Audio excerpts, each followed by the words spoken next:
할렐루야. 하나님이 함께 하시는 은혜와 평안함이 오늘도 주 앞에 나와 예배드리시는 여러분 모두에게 충만하기를 기원합니다. 지난 10개월의 삶을 되돌아볼 때 참 힘들고 어려웠던 시간들이었습니다. 그럼에도 불구하고 하나님이 우리를 여기까지 인도해 주셨고 또한 지켜주신 줄 믿습니다. 11월달 달력에 보면 이 모든 것이 주님의 은혜입니다 라고 하는 주제 글이 적혀져 있습니다. 정말 이 모든 것, 우리의 삶에 생활하는 모든 것들이 하나님의 은혜임을 고백할 때 우리의 삶에 놀라운 반전이 이루어질 것이고 또 하나님이 예비하신 축복의 주인공이 될 줄로 믿습니다. 신명기 16장의 말씀을 중심으로 추수의 기쁨을 주시는 하나님이라는 주제로 함께 은혜를 나누고자 합니다. 우리가 자랄 때 세상에서 제일 높은 빌딩 하면 뉴욕의 엠파이어 스테이트 빌딩으로 알았습니다. 그 높이가 443m고 102층으로 만들어졌습니다. 그런데 그 건물이 언제 만들어지신지 아십니까? 1931년에 시공을 해서 만 2년 만에 1933년에 완공을 했다고 합니다. 그때가 우리나라로 보면은 일제강점기 때지요. 헐벗고 우리는 굶주림 가운데 있을 때 미국은 상상할 수도 없는 일을 한 겁니다. 102층이나 되는 높은 건물을 뉴욕 한가운데 세워서 그 건물이 뉴욕의 랜드마크가 되게 했습니다. 그런데 왜 102층으로 빌딩을 세운지 아십니까? 지금으로부터 400년 전에 1620년이겠지요. 영국에서 청교도들이 신앙의 자유를 얻기 위하여 메이플라워호라고 하는 배를 타고 지금의 미국으로 건너오게 됩니다. 그때 배에 함께 타고 출발한 사람들이 102명이었다는 거예요. 그래서 그 사람들을 기념하기 위해서 건물을 지은데 102층짜리 높은 건물을 지었다는 겁니다. 첫해 겨울에 굶주림과 질병 그리고 원주민 인디언들의 습격으로 많은 사람들이 목숨을 잃었습니다. 44명만 살아남았다고 합니다. 지속되는 흉년에도 낙심하지 않던 그들에게 3년째 되던 해에 풍년이 찾아왔습니다. 얼마나 감사했겠습니까? 그런데 추수를 얼마 앞두고 갑자기 벌레들이 나타나가지고 곡식들을 갉아먹기 시작했습니다. 아무리 벌레를 잡으려고 애를 써도 소용이 없자 그들은 한자리에 모여서 손에 손을 잡고 울면서 하나님께 기도하기 시작했습니다. 밤새 회개했습니다. 하나님, 신앙의 자유를 찾아서 우리가 이곳에 왔지만 하나님의 은혜를 기억하지 않고 살았던 우리를 용서하여 주옵소서. 다음날 아침에 놀라운 기적이 일어났습니다. 참새떼가 하늘을 덮을 만큼 새카맣게 날아와서는 벌레들을 모조리 잡아먹기 시작한 겁니다. 그들은 그 모습을 보면서 하나같이 외쳤습니다. 우리는 하나님을 믿습니다. 우리는 하나님의 은혜를 잊지 않겠습니다 라고 말이지요. 그 일로 그들은 하나님께 드리는 감사가 부족했음을 깨닫고 그동안 소홀히 여겼던 추수감사 예배를 원주민들을 초청해서 풍성하게 드렸다는 것입니다. 어떠한 어려움과 환경 속에서도 믿음을 버리지 않고 주님만 바라보게 하셔서 결국 그것이 축복임을 깨달아 감사의 삶을 살게 하시는 분이 지금도 살아계신 나의 하나님이심을 믿으시기 바랍니다. 우리는 그 어느 해보다 힘들고 어려운 때를 보내고 있습니다. 코로나19로 인해 지금까지 경험하지 못했던 일들을 경험하며 평범한 일상의 소중함, 그리고 평범했던 주일 예배의 소중함도 다시금 알게 되었습니다. 처음 코로나 바이러스가 발생했을 때만 해도 길어야 한 달 정도 가다가 그치겠지라고 하는 생각을 했습니다. 그래서 일상의 모든 것이 중단되었을 때 이왕 이렇게 된 일, 휴식의 시간으로 여기자고 마음을 다독였습니다. 그런데 지금은 끝이 어딘지 모르는 어두운 터널 속에 들어간 것 같은 기분입니다. 하늘은 높고 푸르고 맑은데 또 스치는 바람은 상쾌하지만 우리의 마음은 우울합니다. 오죽하면 코로나 블루라고 하는 그런 단어가 만들어졌겠습니까? 오감으로 체감하는 자연의 상쾌함과 반비례하는 우리의 현실에 당혹스러움을 느낍니다. 이런 현실 속에서 감사라는 말조차 꺼내기가 조심스럽습니다. 뭘 도대체 우리가 감사할 수 있을까?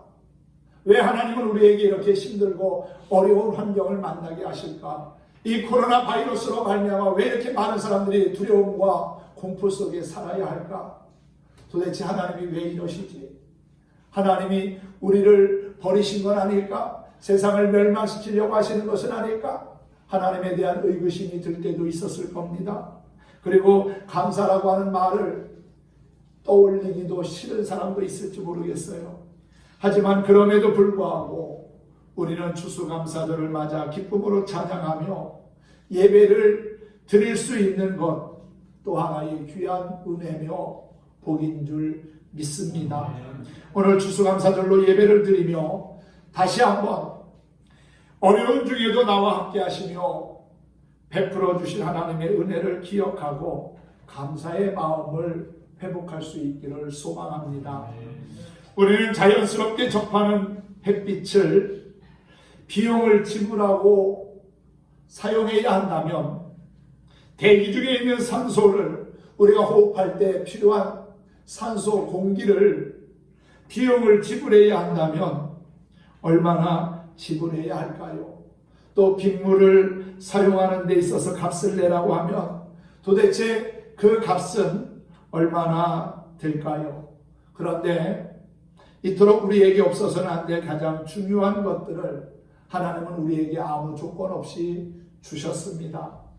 추위와 더위를 피할 집이 없다면 TV와 컴퓨터와 냉장고, 세탁기 같은 가전제품이 없다면 옷과 신발, 또 우리가 늘 손에 가지고 다니는 스마트폰이 없다면 들을 수 있고 볼 수 있고 말할 수 있고 걸을 수 있고 표현할 수 있는 그러한 신체의 일부를 잃고 살아가야 한다면 마음껏 표현하고 표출할 수 있는 자유를 억압받게 된다면 저 북한 땅의 동포들처럼 통제와 감시를 당하는 체제 속에 살고 있다면 일할 수 있는 직장을 잃는다면 풍족한 삶은 아니어도 그나마 서로 위안과 힘이 되어줄 가정과 가족이 없다면 아마도 우리의 삶은 너무나 불편하고 삭막하고 불행하다고 느끼게 될 것입니다. 여러분, 우리가 지금 누리고 있는 것은 절대로 당연한 것이 아닙니다. 이 땅에 태어날 때 빈손으로 온 우리에게 모든 것을 허락하신 하나님의 은혜가 있었기 때문에 가능한 것이지요. 행복한 삶은 감사하는 것에서부터 시작이 됩니다. 하나님은 우리에게 뜻하지 않는 어려운 상황을 만나면 원망하고 불평하라고 말씀하지 않았습니다. 오히려 감사하라고 말씀하고 있지요. 모든 일에 범사에 감사하라고 말합니다. 우리가 잘 아는 데살로니가전서 5장 16절, 17절, 18절을 보면 항상 기뻐하라, 쉬지 말고 기도하라, 범사에 감사하라. 이는 그리스도 예수 안에서 너희를 향하신 하나님의 뜻이니라 했어요. 감사할 조건이 있을 때만 감사하는 것이 아니라 감사할 수 없는 어려운 환경 속에서도 아픔과 질병 앞에서도 근심과 눈물의 시간 앞에서도 감사를 고백할 수 있는 사람이 정말 하나님이 찾으시는 멋진 사람이 아닌가 하는 생각을 해봅니다. 우리의 감사가 그러한 차원의 감사가 되었으면 좋겠습니다. 감사하는 마음에 기쁨이 있고 건강이 있고 평강이 임한다는 사실입니다. 아무리 강조해도 지나침이 없는 단어 중 하나가 바로 감사인데, 감사가 여러분의 삶의 일상이 되고 또한 생활이 되기를 축복합니다.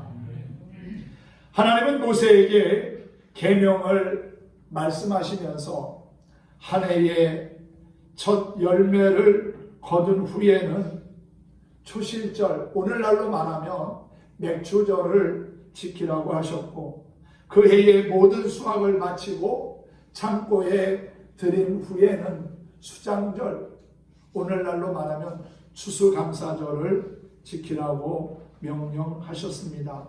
오늘 본문에도 보면은 하나님은 모든 남자에게 매년 3번씩 절기 때마다 하나님 앞에 나아오게 하라고 했습니다. 그것은 종되었던 애굽 땅에서 구원하신 하나님의 은혜를 잊어버리지 아니하고 감사하게 하기 위함이었다는 것이지요. 하나님은 이스라엘 백성에게 약속하신 가나안 땅을 주시면서 그들이 하나님의 은혜를 잊지 않고 감사를 잊어버리지 않기를 바라셨습니다. 하나님께 대한 감사를 잃어버리면 하나님과의 모든 관계가 어긋나고 망가지는 겁니다. 그래서 하나님은 여름에는 초실절이라고 하는 맥추절을 지키게 하셨고, 가을에는 수장절이라고 하는 추수절을 지키라고 명령한 것입니다. 하나님께 감사를 잃어버린 사람 망합니다. 감사가 삶에서 사라진 사람은 결국은 망할 수밖에 없습니다. 광야의 이스라엘 백성들이 바로 그 증거입니다. 출애굽에서부터 시작해서 홍해를 마른 땅처럼 건너고 그들은 광야로 나왔습니다. 하나님은 그들을 위하여 낮에는 구름 기둥을, 밤에는 불 기둥을 예비하셨습니다. 광야는 우리가 상상하는 것 그 이상입니다. 낮에는 엄청나게 더워서 밖에 다닐 수가 없습니다. 밤에는 또 너무 춥습니다. 일교차가 아주 크게 나타나는 곳입니다. 그래서 하나님은 뜨거움을 피하게 하시려고 구름 기둥을 낮에 만나게 하시고, 밤에는 추위를 물리치기 위하여 불기둥으로 그들과 함께 하셨다는 것이지요. 또한 마른 반석에서 샘이 터지게 하시고 쓴물이 변하여 단물이 되게 하는 기적도 체험케 하셨습니다. 뿐만 아니라 양식이 없을 때 만나와 메추라기로 그들의 일용할 양식을 삼게 하셨지요. 그럼에도 불구하고 조그만 문제만 생기면 여지없이 하나님을 원망하고 또한 모세를 대적하며 다시 애국으로 돌아가자는 목소리를 높였습니다. 감사할 조건이 얼마나 많습니까? 종되었던 애국을 벗어난 것 자체가 감사이고 축복임에도 불구하고 그것을 깨닫지 못하고 불평과 원망으로 하나님과 모세를 대적한 그들, 결국 어떻게 됐습니까? 약속의 땅에 들어가지 못했습니다. 젖과 꿀이 흐르는 가나안 땅, 약속의 땅에 들어가지 못했다는 것이지요. 여러분, 그 가나안 땅은 우리가 앞으로 가야 할 하나님 나라를 상징하는 것 아닙니까? 감사를 잃어버리면 결국 천국이 나의 영원한 기업이 되지 못한다는 사실입니다. 작은 것, 보잘것없는 것, 별 볼 일 없는 것, 그럼에도 그것을 가지고 감사하며 하나님은 우리가 생각하지 못한 놀라운 것으로 우리의 삶을 풍성케 채워주실 줄 믿습니다. 감사는 하나님과의 관계를 아름답게 유지하는 가장 기본적인 방법입니다. 그래서 하나님은 사람들에게 감사 절기를 아주 법으로 제정하셔가지고 그들로 지키라고 명령하신 것이지요. 내게 예물을 들고 와서 감사하게 네가 직접 들고 오라고 명령하셨습니다. 대신 예물을 갖다가 드리라고 부탁하게 하지 않았습니다. 본인이 직접 자신의 예물을 가지고 하나님 앞에 나아가게끔 하셨다는 것이지요. 여러분, 우리가 예수 믿고 구원받은 것, 내가 믿어야지 구원을 받는 거지요. 내가 믿고 내가 하나님 앞에 나아가 예배해야 영생을 얻고 하나님의 자녀가 되는 것이지, 내 가족 중에 누가 대신 믿는다고 해서, 대신 예배드린다고 해서 내가 그냥 하나님 나라의 자녀가 되고 백성 되는 것은 결코 아닙니다. 예배를 통해서 하나님과 나와의 인격적인 만남이 이루어져야 되고요. 또한 주님이 내 안에, 내가 주님 안에 거하는 참된 믿음의 삶을 살아야 우리에게 영생이 주어지는 겁니다. 이웃집 사람이 예수 믿는다고 해서, 내가 그 사람과 가까이 지내고 있다고 해서 그냥 덩달아 함께 천국 가는 것이 결코 아니라는 거죠. 하나님은 우리가 직접 한 사람 한 사람이 하나님 앞에 나와 예배드리고 하나님과의 영적인 관계를 맺기를 원하십니다. 그래서 직접 예물을 가지고 하나님 앞에 나아오게 하신 것이지요. 사람들이 감사의 절기를 지키기 위해서 집과 또한 토지를 떠나오게 되면 어떻게 되겠습니까? 금방 돌아갈 수도 없는 것 아닙니까? 하나님은 1년에 3차례 남자들을 성전으로 올라와서 하나님 앞에 절기를 지키라고 했습니다. 그런데 그 절기 때에 만약에 적군이 쳐들어온다거나 무슨 강도가 쳐들어와서 어려움을 당하게 되면 어떻게 됩니까? 남자들이 없다는 것은 적들에게는 아주 좋은 기회지요. 타켓이 될 수 있는 그러한 시점입니다. 그런데 그런 것 가지고 걱정하거나 염려하지 말라고 말씀합니다. 출애굽기 34장에 보면은 하나님께서 대신 빈 집과 빈 땅을 지켜주신다고 하는 약속을 하셨습니다. 우리가 하나님 말씀을 따라 믿음을 가지고 살면 하나님께서 우리의 삶에 필요한 부분들을 지켜주시고 또한 채워주시고 안전케 보호해 주신다는 사실입니다. 그 믿음을 가지고 우리는 하나님 앞에 가까이 나아가면 되는 것이지요. 행복은 감사라는 문을 통해서 들어왔다가 불평이라고 하는 문을 통해서 나간다고 합니다. 불평하지 않으면 우리 안에 들어온 행복은 우리를 떠나지 아니하고 우리의 삶 가운데 오래오래 머물게 되겠지요. 감사를 요구하시는 하나님의 명령은 우리가 망하지 않고 언제까지나 하나님의 백성으로 행복하게 살게 하시려는 하나님의 사랑의 배려인 것입니다.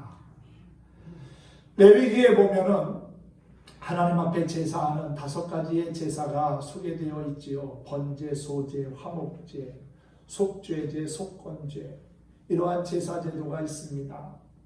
우리가 잘 알고 있는 번제가 짐승을 잡아서 불에 태워 드리는 제사라면, 소제는 농사지은 곡식을 고운 가루로 빻아서 하나님께 흔들어 드리는 제사입니다. 하나님은 왜 고운 가루를 드리라고 했을까요? 그냥 밭에서 곡식 베다가 그 있는 모습 그대로 드려도 될 텐데 하나님은 곡식을 아주 곱게 빻아서 가루로 만들어서 드리라고 그렇게 말씀합니다.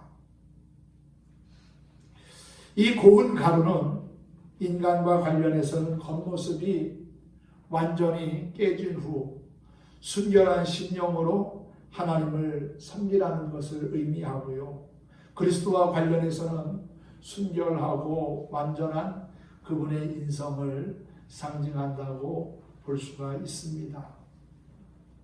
그들은 아마도 딱딱한 곡물을 곱게 빻면서 자신의 안에 있는 거짓된 모습들이 그렇게 잘게 부수어지기를 원하며 기도했을지도 모릅니다. 또한 그 고운 가루에 기름을 붓고 그 위에 유향을 넣으라고 말씀했습니다. 여기에서 기름은 영적으로 성령의 사역을 가리키고요. 또한 고급 향유인 유향은 제물의 향기를 풍기도록 하기 위함이었을 겁니다. 즉 하나님께 제사 드리는 사람은 이웃과 형제의 상처를 치유하면서 향기나는 삶을 살라는 것입니다. 감사절은 그리스도의 향기로 사랑을 추수하는 절기라고 할 수 있겠지요. 그리고 소제를 드릴 때 누룩을 넣지 말라고 했지요. 그 이유는 변질되는 것을 막기 위함입니다. 하나님께 드리는 제물은 순수해야 한다는 것이지요. 하나님 앞에 순수하고 정결한 믿음으로 예배하는 삶을 살아가라는 겁니다. 거짓된 나를 으깨고 잘게 부수어 고운 가루로 만들고 기름과 향유를 부어 향기로운 사람이 되며 이후에 결코 변하지 않는 한결같은 그리스도인의 모습을 가지고 살아가는 것, 하나님이 기뻐하시는, 하나님이 찾으시는 예배자의 모습이라고 믿습니다. 신명기 16장 오늘 본문의 말씀에도 보면은 초막절을 초막절 즉 수장절이라고 하는 추수절을 지키라고 했는데 며칠을 지키라고 했습니까? 7일 동안 1회 동안 초막절을 지키라고 하는 거예요. 그리고 14절을 보니까 절기를 지킬 때는 누구와 함께 지키라고 합니까? 너와 네 자녀와 노비와 네 성 중에 거주하는 레위인과 객과 고아와 과부가 함께 즐거워하되 추수의 기쁨을 모든 이웃과 더불어 성 안에 있는 모든 사람들, 객이나 고아나 과부들까지도 다 함께 기뻐하며 즐거운 시간을 가지라고 말씀하고 있습니다. 모든 사람이 함께 하나님의 은혜를 기억하고 감사하며 기뻐하라는 것이지요. 물론 내가 애써서 농사짓고 수고한 결과도 있지만 궁극적으로는 하나님께서 햇빛과 단비를 주셔서 자라게 하시고 또한 열매를 맺게 하셨기에 기쁨으로 단을 거두고 추수의 기쁨을 누려야 한다는 것입니다. 이것을 깨닫고 감사하는 사람이 지혜로운 사람이요 행복한 삶의 주인공이 줄로 믿습니다. 그리고 하나님이 택하신 곳에서 절기를 지키면 복을 주신다는 말씀을 하고 있지요. 15절을 보니까 네 하나님 여호와께서 택하신 곳에서 너는 이래 동안 네 하나님 여호와 앞에 절기를 지키고 그랬습니다. 여러분, 하나님께서 택하신 곳이 어딜까요? 예배의 자리를 의미합니다. 우리가 예배의 현장에서 하나님을 찬양하며 주의 말씀을 따라 살 때 우리의 삶을 풍성케 하시고 복되게 하시는 하나님의 능력을 보게 될 것입니다. 그리고 16절과 17절에 보면은 빈손으로 여호와를 배웁지 말고 하나님께서 각자 자신에게 주신 복을 따라서 신대로 드리라고 했습니다.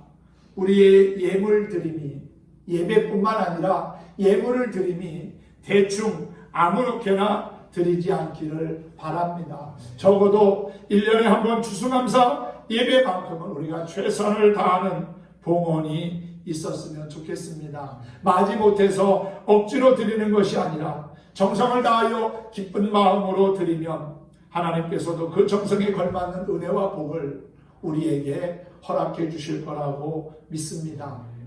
한 부자가 밭에서 풍성한 소출을 거두었습니다. 풍년이었습니다.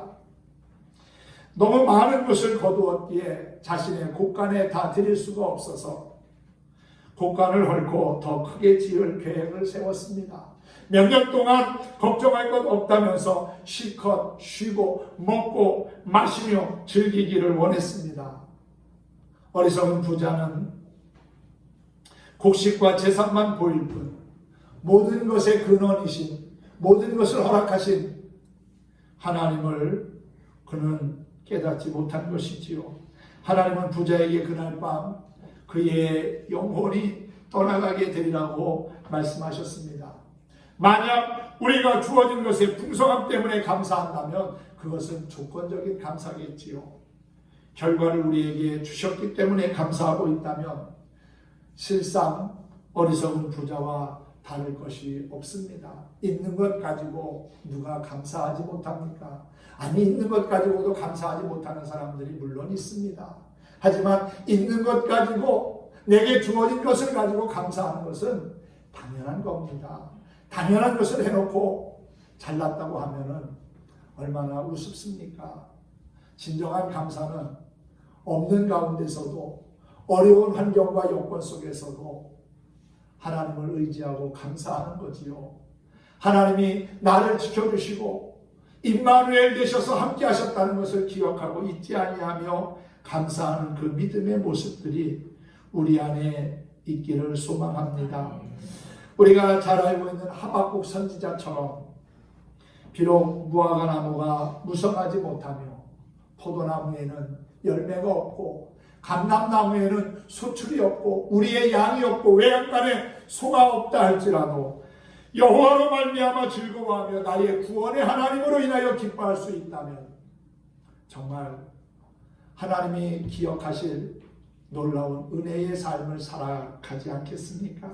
비록 가진 것 없고 부족하고 연약해도 하나님으로 인하여 기뻐하며 감사할 수 있다면 그 사람은 정말 행복한 사람입니다. 누가복음 17장에는 예수님이 나병 환자 10명을 고치신 사건이 기록되어져 있습니다. 몸이 썩어가는 그러한 무서운 병에 걸린 사람들, 불치의 병에 걸린 사람들이 예수님을 통해서 모두가 다 나음을 받았습니다. 제사장에 일어나서 네 몸을 보이라고 주님이 말씀할 때 그들은 주님의 말씀을 믿고 간 거지요. 10사람이 다 순종해서 다 고침을 받았습니다. 그런데 예수님께 돌아와 감사한 사람은 한 사람밖에 없었습니다. 하나님은 그를 칭찬하셨고 그의 믿음이 너를 구원하였다고 축복하셨지요. 여러분, 그가 칭찬받은 이유는 단순히 돌아와서 감사했기 때문만이 아닙니다.